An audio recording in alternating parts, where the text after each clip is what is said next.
apaixono pela proposta, eu não me apaixono pelo projeto. E no cristianismo, ou você se apaixona, indispensável que aquele que se aproxima de Deus creia que eu sou real, diz o Senhor, e que vou abençoar a vida de quem está se consagrando.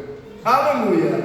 Deixa eu te contar uma coisa, que se tu está aqui hoje e não tem certeza que Deus te dá uma bênção, você precisa então rever os seus conceitos de fé. Porque Deus diz na sua palavra, lá em Hebreus, no capítulo 11, o verso, tu acha lá depois, ou melhor, no 11, o último verso, é essencial, que qualquer um que vem para a igreja tem que acreditar que eu sou um Deus de bênção. Ellen White acreditava nisso. Ela diz assim, quando terminar o culto, é para sair todo mundo em ordem, está lá na pena inspirada, porque os diáconos organizam a igreja, porque as pessoas não podem perder a bênção final. Você compreende isso? Tem bênção o culto todo, e se alguém passar batido, sai tranquilamente, que Deus vai abençoar lá na saída, ainda, glória a Deus. Essa é a palavra de Deus. E por que será que tem crentes que têm dificuldade de crer nisso? Então a fé é abstrata, é intangível, é distante, é invisível, mas é essa sugestão que Deus oferece para aqueles que se aproximam dele. Tem que ter fé. Se não tiver fé, não vai me convencer que está convertido a mim. E se você não tem, pede que eu te dou. É tão simples ter fé, é só pedir. E Paulo diz assim, olha, você precisa ter uma fé firme e que sem fingimento. Deixa eu te contar uma coisa aqui, em nome de Jesus Cristo, nessa hora. Fingimento. A palavra fingir é você parecer aquilo que você de fato não é. Tem alguém que já fingiu? Eu já fingi algumas vezes na minha vida, não dentro da igreja, mas com um comportamento, no meio de autoridades. Eu não sou assim, gerando tão educadinho, mas lá eu fingi que era educado para mostrar para as autoridades que eu era culto, não é? Tem gente que finge, e esses fingimentos acontecem em uma negociação, em um casamento. Tem gente fingindo no casamento. Você sabia que tem gente que finge no casamento? Você sabia que tem mulheres que fingem que ama, mas não ama? Finge que tem prazer, mas não tem. Tem marido que finge que gosta, mas não gosta. Existem os fingimentos na vida. É uma vida de mentira, é um comportamento mentiroso. E Paulo, conscientizado de que havia muitos fingimentos na vida dos crentes, ele olha para Timóteo antes de fazer um convite e diz assim: eu louvo, por essa razão, pois te admoesto, te incentivo, te animo, que reavives o dom de Deus que há em ti, pela imposição das minhas mãos. Queria que você voltasse ao verso 6, meu amigo, deixa o 6 na tela, por favor. E mas antes de Paulo reanimar Timóteo, ele diz assim: eu sei que tu tem uma fé que não é de fingimento. E como que só voltando para poder seguir adiante aqui, como que é a fé verdadeira em Cristo Jesus? Por exemplo, a Bíblia diz que você precisa guardar o sábado, perfeito? A Bíblia diz que você precisa devolver os santos dízimos, ok?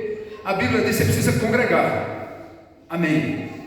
Eu já faço tudo isso, mas a Bíblia diz também que quando você congregar, se você tiver um problema, você precisa apresentar a Deus, que Deus vai resolver o teu problema. Tem gente que não acredita nisso. Eu estava fazendo uma vigília em Salvador, tem 15 dias atrás, 15 dias, 3 semanas, e depois que eu preguei uma mensagem de poder, que Deus é um Deus que age dentro da igreja, que renova o povo, que visita, que conserta, que cura, que liberta, que salva, porque eu tenho visto isso por aí. Aí um pastor da igreja levantou-se lá no final do culto, terminando a vigília, todo mundo convertido a Jesus Cristo, e disse: irmãos, não é bem assim, o evangelho é cruz, o evangelho é dificuldade, o evangelho é sofrimento. Deixa eu te contar uma coisa, amado. Ninguém está dizendo que no mundo não teremos aflição. Todos nós sabemos que a vida do homem na face da terra é uma vida de lutas e de batalhas. Estamos em uma frente de batalha contra Satanás. Mas nós precisamos compreender que o mesmo Deus que diz que no mundo haveria aflição, Ele sugere um bom ânimo. Compreende isso? Nós falamos só das aflições e esquecemos do ânimo, um ânimo renovado, ânimo reanimado, que enfrenta as batalhas, que não se intimida com a ameaça, que acredita na proposta, que crê naquilo que Deus deu. A igreja de Deus tem que se animar. O povo de Deus tem que levantar a cabeça e compreender que esse cristianismo de meio de caminho, essa história de livro de banco como prego e parafuso, onde a monotonia está ok, o dia a dia está ok, a rotina semanal de vida cristã está ok, não está ok. Porque Deus tem um plano. Sabe aqueles discípulos? Bartolomeu morreu todo cortado de machado e colocado dentro de um saco e jogado no meio do mar. Sabe André, que amarraram uma corda de um lado da mão e a outra do outro e esmagaram na praça de Alexandria? Sabe Pedro, que foi ser crucificado e disse: não me crucifique como Cristo, coloque de cabeça para baixo? Sabe Paulo, que colocou a cabeça para ser decepado? Esses caras viveram a essência do Evangelho, e é sobre eles que nós estamos falando aqui hoje. Homens de Deus. Sabe por que eles se submeteram à morte? Porque eles experimentaram tanto Deus, eles viveram tanto a essência do Evangelho, eles viveram tanto a fé sem fingimento, que para eles o morrer é Cristo, o viver é lucro, e eles não se importavam mais, porque sabiam que tinha um projeto muito maior no porvir. Você acha que o cara que não tem relação com Deus vai ter coragem de permitir a morte? Ele vai esbravejar, ele vai enlouquecer, ele vai se desesperar, ele vai gritar. Mas esses homens aceitaram mansamente, porque eles experimentaram a essência do Evangelho. O diabo se manifestou em 7 homens que tinham fé fingida, e os caras disseram: eu vou expulsar demônio como Paulo expôs. E aí saiu pelas ruas de Jerusalém e falava com os diabos: em nome de Jesus, a quem Paulo prega, sai deles. Em uma dessas ondas, dessas idas, ele vai em um endemoniado e ele diz: em nome de Jesus, a quem Paulo prega, sai dele. E o diabo se manifesta nesses caras, nos 7 filhos de Cefas, e diz assim: eu sei quem é Jesus, e eu conheço Paulo, mas vocês, quem são vocês? Eu não conheço vocês. E aqueles caras fugiram de lá nus, mal machucados, porque eles tinham uma fé fingida. Eles não conheciam, não é oba-oba. Falou de Jesus, eu também falo. Sentou no banco, eu também sento. Deu glória a Deus, eu também dou. Vem todo sábado, quarto e domingo, eu também venho. Não é oba-oba. Isso aqui não é igreja de oba-oba. Eu preciso vir cada dia no culto, acreditando que é dia de mudança na minha vida. Eu tenho que compreender que se na presença de Deus eu não consigo me posicionar, eu não consigo me transformar, então eu não posso dizer que sou cristão. Paulo cedeu a cabeça para o machado cortar, porque ele tinha relacionamento com Deus. O avental de Paulo curava, o suor de Paulo curava, a palavra de Paulo tinha autoridade. Um dia estava no mar, 12 dias, 276 pessoas dentro do mar, não tinha lua, não tinha sol, não tinha estrela, 12 dias de escuridão. Paulo recebe a palavra de Deus e profetiza dentro do navio para um grupo de 276 pessoas. Fala: atenção, ninguém vai morrer aí, viu? O mar está bravio, a escuridão tomou conta, as trevas é densa, mas Deus manda dizer que vai salvar todo mundo. Aleluia. Então nós olhamos para as crises, mas porque Paulo tinha um espinho na carne? Bem, mas Paulo, tudo de Paulo era vitória, tudo. Um homem ousado que olha assim e diz assim: quer servir a Jesus? Olha para mim, dizia São Paulo. Quer servir a Jesus? Olha para mim. No tempo de Paulo, ainda se podia testemunhar dentro da igreja e dizer: irmão, me segue que eu estou seguindo Jesus, me acompanha que eu estou acompanhando Jesus, olha para mim que eu estou olhando para Jesus. Tinha esses perfis dentro da igreja. Eu me criei uma igreja onde nós olhávamos para um ancião e dizíamos: eu quero parecer com esse homem, porque é homem de Deus. As meninas olhavam para as senhoras e diziam: eu quero parecer com essa senhora, porque é mulher de Deus, sabe? Mas hoje nós estamos com um estado de farisaísmo dentro da igreja. Nós apontamos defeito e aplaudimos qualidade. Quando alguém é recomendado sobre um pecado ou um comportamento, olha assim e fala: bem, mas tem alguém aí pior que eu. Nós já não olhamos mais para as pessoas que têm fé verdadeira, mas olhamos para os fingidos, como muitos de nós. Mas tem alguém pior que eu. Está falando, mas a mulher dele não dá testemunho. Está pregando, mas ele não dá testemunho. Está cantando, mas ele não dá testemunho. Fica olhando para os defeitos para justificar a sua monotonia, o seu meio de caminho, o seu cristianismo de boca. Eu não consigo olhar para os que imitam a Jesus, eu vou olhar para os fingidos, pior que eu, para justificar que o meu fingimento não é assim tão grave. E é por isso que nós não vemos Deus se manifestando. É por isso que os cultos é morto. É por isso que nós temos púlpito morto, pregador morto. É por isso. As pessoas já não se apaixonam mais, mas preferem se entusiasmar com as luzes de Babilônia. Vivemos uma vida secular, limitada, ridícula, de 70, 80 anos, e daí acabou, e ficamos distraídos da nossa morte e indiferença, como se o mundo fosse durar a vida toda. Como Kátia disse mais cedo na oração, muitos de nós estamos vivos pelo milagre e não temos garantia de vida. Então, para que essa arrogância de dizer hoje não, amanhã não, eu não preciso dessa mensagem, eu não preciso de mudança, para mim está tudo bem? Como?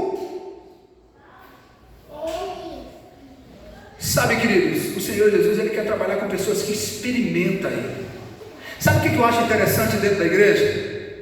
É que se qualquer um de nós aqui for diagnosticado com câncer, vai procurar um médico, vai fazer 55 exames, porque tem 54 especialidades médicas hoje no Brasil, 54.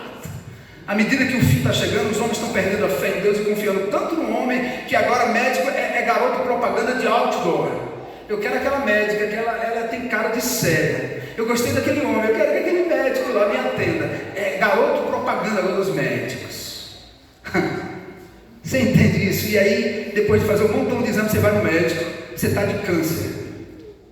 E você fala, doutor, tranquilo. Se o senhor acha que dá para fazer uma coisa, tudo bem. Se o senhor acha que não dá, está perfeito. Vou para casa, está tudo bem. Alguém se comporta desse jeito? Ninguém se comporta assim. Porque nós dizemos, eu nunca passei por isso, espero em Deus de nunca passar, nem a minha família, e nenhum de vocês aqui, que são minha família também. Deus conhece o meu coração e sabe que vocês estão aqui. Mas ninguém vai no médico com um diagnóstico negativo e diz, tá bom, doutor, tudo bem. Não diz. Você vai vender a casa, fazer um empréstimo, vender o gado, vender a fazenda, faz qualquer sacrifício. Vai atrás do prefeito, do deputado, do governador, do promotor, seja quem for, para resolver o seu problema. Aí, se o homem, o deputado, o prefeito pode te ajudar a resolver os teus problemas, eu quero te fazer uma pergunta: por que será que Deus não pode te ajudar a resolver? Por que será que tu tem ânimo na presença do homem, quando a palavra diz assim, maldito o homem, que confia no homem, que faz do seu braço a sua força, o seu porto seguro? A Bíblia não está falando sobre tu dar dinheiro emprestado, não. Tem crente por aí, fica dizendo, eu empresto a ninguém, que a Bíblia diz que não é para entrar. Maldito o homem que confia no bem. A Bíblia diz o contrário: se o teu irmão te pedir, não negues. Se tu vê que alguém vai atrás de você, não se esconda, ajude, resolva o problema. É o contrário. Mas quando a expressão diz, é o seguinte: maldito o homem que confia no homem e não confia em Deus. Olha para cá, irmãos, em nome do Senhor Jesus Cristo. Se eu tenho ânimo, eu tenho a mentalidade aguzada para buscar as coisas seculares. Ah, mas eu fui advogado, ganhei a causa. Mas tinha um advogado. Não, as meninas precisam trabalhar, né? Vão fazer concurso por aí. Uma quer ser juiz, outra quer ser promotora, outra quer ser diretora. Mas veja, resolveu a causa, mas tinha um advogado. Curou a enfermidade, mas teve o conceito médico. Tudo é atrelado ao homem, você percebe? Todas as nossas regras. Tem a riqueza, mas tem o cartão BNDES, está devendo lá. Deus não é sócio de banco. Tudo nosso é alienado, atrelado ao homem. Não há uma disposição de coração de esperar totalmente no Senhor. Na verdade, Deus é um recurso na vida da maioria de nós, né? Está tudo bem, é meu negócio, meu trabalho, minhas amizades, meus amigos, meu dia a dia. Eu tenho preferências. Mas aí a enfermidade bate, as coisas acontecem, aí nós tiramos Deus da periferia das nossas escolhas. Oh Deus, me coloca no centro. Aí Deus é o centro, naquele momento de crise, de dor, de problemas. Mesmo confiando no médico, mas a gente ainda tem Deus como segundo plano, não é como primeiro. Ah, irmão Jean, mas eu vou no médico, mas eu também confio em Deus. Aí tem uns que dizem assim, ah, mas Deus deixou o médico aí para nós. E aí eu abro parênteses para dizer: Deus não deixou a medicina. Já falei sobre isso com você, que Deus não deixou os médicos. Quem deixou os médicos foi Hipócrates. Hipócrates servia a Satanás. Então eu diria para você que o cara que criou a medicina é adorador do diabo e não de Deus.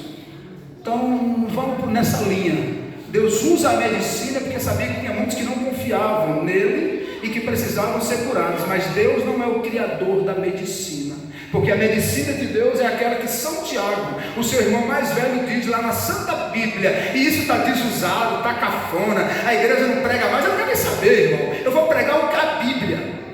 O irmão de Jesus Cristo, São Tiago, diz assim: se tiver alguém triste, ore. Olha a recomendação para a igreja. Se tiver alguém alegre, cante. Tem alguém doente? Chama o pregador e pede para ungir que eu vou curar, diz o Senhor dos Exércitos. A medicina de Deus está na Bíblia. A Bíblia diz que a asa ficou doente dos pés, e ao invés de procurar socorro em Deus, procurou os médicos da sua confiança, e morreu a asa doente dos pés, porque deixou de confiar em Deus e confiou no homem. Ellen White sabia do dom de cura dentro da igreja, que ela foi visitar uma cidade e tinha um cara tuberculoso, e a liderança falou assim: irmã Ellen, a senhora pode orar para Deus curar esse irmão, porque ele está tuberculoso. Ellen não orou naquela ocasião, porque o cara era masturbador desde criança, e tinha mulher, e estava se masturbando na sexualidade, e Deus disse: essa daí não tem mais perdão, Ellen. Falou de noite no hotel: não ore não, porque eu não perdoo mais. Nossa, Deus falou isso? Sim. Não estava escrito profecia? Mas se você for olhar a biografia de Ellen White, ela era uma mulher de Deus que colocava mãos e as pessoas eram curadas. Todo homem e mulher que viveu de 6.000 anos para cá experimentaram Deus. Me mostra um personagem bíblico, e os não bíblicos, os históricos aqui da nossa época, que não experimentaram o poder de Deus. Fala um para mim. Isaac, Rebeca estava estéril, colocou a mão, Rebeca gerou o menino. Ana não dava luz, ele orou, deu luz. Daniel na cova dos leões, Deus orou, os leões virou gatinho. Ezequias com a sentença de morte, Deus, depois que vai morrer, Deus manda Isaías ir lá e dá mais 15 anos. E assim a lista continua. Todo personagem bíblico não viveu vida de derrota, mas foi um vitorioso. Tem crente na igreja que prefere o culto da derrota. Bem, tu vai ter que ir para outro canto, porque eu prego vitória. Tem gente que quer, como que é o culto da derrota? Não acontece nada, Deus não diz nada, Deus não fala nada, eu continuo devendo, eu continuo doente, eu continuo humilhado, eu continuo viciado, eu continuo nada. Esse é o culto dos derrotados. Mas essa é uma igreja profética, que teve uma data para começar e ela tem uma data para terminar. E nessa igreja ainda tem homens com coragem para dizer a verdade. Nessa igreja tem mulheres com coragem para dizer a verdade. Porque o verdadeiro profeta ou profetisa do Senhor, ele não está interessado em agradar a todos. O compromisso dele é com o Senhor Jesus de Nazaré. E é normal que nos cultos tenha as diferenças, porque senão Deus não falou. Então Paulo diz assim: a fé não fingida é aquela que acredita em tudo que eu digo, é aquela que acredita em tudo que eu falo. E qual é a fé fingida, Senhor? É aquela que limita o poder de Deus, é aquela que limita, que coloca limitações no poder de Deus e bota assim: Timóteo, tu tem uma fé não fingida, homem, parabéns, menino. E sabe uma coisa interessante que Paulo coloca aqui, irmãos, e isso é lindo, queria que você pensasse nisso comigo. Paulo diz assim: a fé que tu tem, Timóteo, não é fingida, e ela é a mesma que habitou em tua avó Lloyd, é a mesma que habitou em tua mãe Eunice, é a mesma que habita em ti agora. Oh, aleluia. Sabe o que a palavra de Deus nos mostra aqui? De uma família que amou o Senhor Jesus de geração em geração, e vem de lá para cá. E agora Paulo olha para o neto de Lloyd, o filho de Eunice, e diz: tu é um menino animado, tu tem a mesma fé que Lloyd tinha, a mesma fé que Eunice tinha. A tua avó e a tua mãe fez um bom trabalho, meu jovem. Tu está aí animado porque teve testemunho dentro de casa. Eles viram que podia, viram o Lloyd de oração, viu Eunice clamando, viu as mulheres de Deus buscando, e tu experimentaste isso. E eu te admoesto a viver a mesma fé da tua avó e da tua mãe. Hoje As pessoas estão decepcionadas, os netos decepcionados com os avós, os filhos decepcionados com os pais decepcionados. Não há mais essa ramificação, Samila, de poder, mas há muitas ramificações demoníacas dentro da igreja, com pessoas que dizem: esse jeito de se comportar na comissão é o meu jeito, eu não vou mudar, eu sou assim mesmo, ninguém arranca sobre mim. Isso é maldição hereditária, isso é corrente de padrão destrutivo, e tem pessoas que estão vivendo isso, mas na família de Timóteo, não. Ele tinha uma vovozinha que clamava, que vivia na presença de Deus, e Timóteo cresceu vendo a sua avó, servindo a Deus, experimentando o poder de Deus. Eunice viu a mãe servindo a Deus e falou: eu servirei também, e o meu filho vai ser um homem de Deus. E agora Timóteo, Paulo olha para esse menino e diz: eu conheci tua avó, era crente, eu conheci tua mãe, era crente, e eu conheço você, tu é crente, rapaz. Eu estou preso. Essa foi a última carta de São Paulo. Ele estava num calabouço esperando a morte, a sua última sentença. Ele diz: então vai, meu amigo, se anima, levanta a cabeça e vai para cima em nome de Jesus. Eu sei que em ti também prospera, prevalece a fé das tuas mães passadas. Então vai, eu estou morrendo, os meus dias estão se acabando, eu combati o bom combate, completei a carreira, guardei a fé, a coroa da justiça já está aguardando-me, porque o Senhor justo juiz me dará naquele dia, disse São Paulo no final da carta a Timóteo. E Timóteo agora ele se torna um grande pregador, e Paulo diz: eu exorto, animo, pregue com autoridade, não tenha medo, ademoraste, seja ousado, porque o Senhor nos deu um espírito de quê? De ousadia e não de medo. O Senhor fez a igreja dele para ser valente. Deus instituiu você para ter autoridade no Senhor. Deus te instituiu para ter poder, para experimentar gozo de salvação, para viver renovo, sentimento novo, para experimentar vitória, para dar glória, porque enquanto você está adorando, os milagres estão acontecendo lá fora, porque Deus é um Deus que ama você e quer participar da tua vida e quer fazer tudo diferente se você acreditar. Nós podemos experimentar esse novo Pentecostes. Por que Deus quer reavivar a sua igreja? Reavivamento é a contrapartida de Deus aos ataques de Satanás. Tem gente aqui que não está reavivada? Tem algum crente aqui hoje que está desanimada? Deus quer te reavivar, porque de repente o diabo roubou o gozo da tua alegria durante a semana, fez as coisas que queria, bebeu as coisas que queria, olhou para onde não devia, fez as coisas e está vazio e frio. Deus quer te reavivar nessa manhã, porque o critério de Deus com reavivamento é o contra-ataque de Deus, as investidas do diabo. E se você acreditar, Deus pode te dar tudo de novo nessa manhã. Deus pode mudar.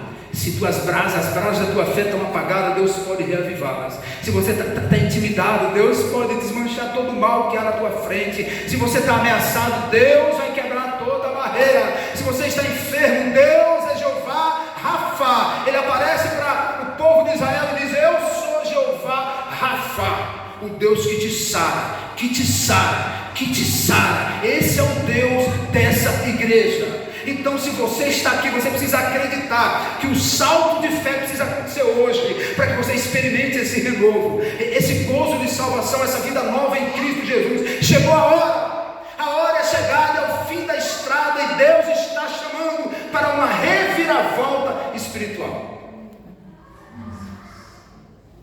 Uma viúva na cidade de Naim parou, quando alguém no seu ouvido sussurrou assim: ó, lá vem ele.